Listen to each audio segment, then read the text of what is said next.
love our Father.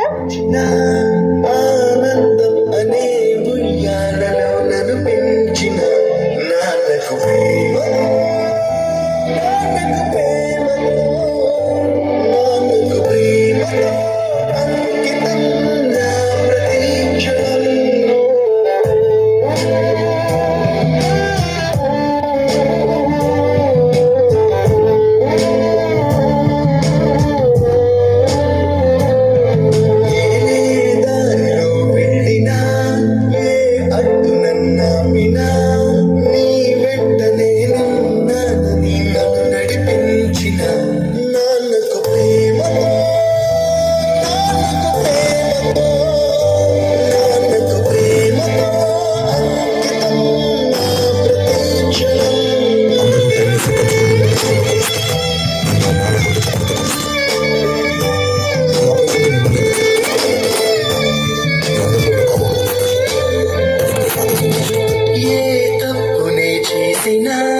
తప్పటడుగులే వేసిన ఓ చిన్ని చిరునవ్వుతో నన్ను మన్నించిన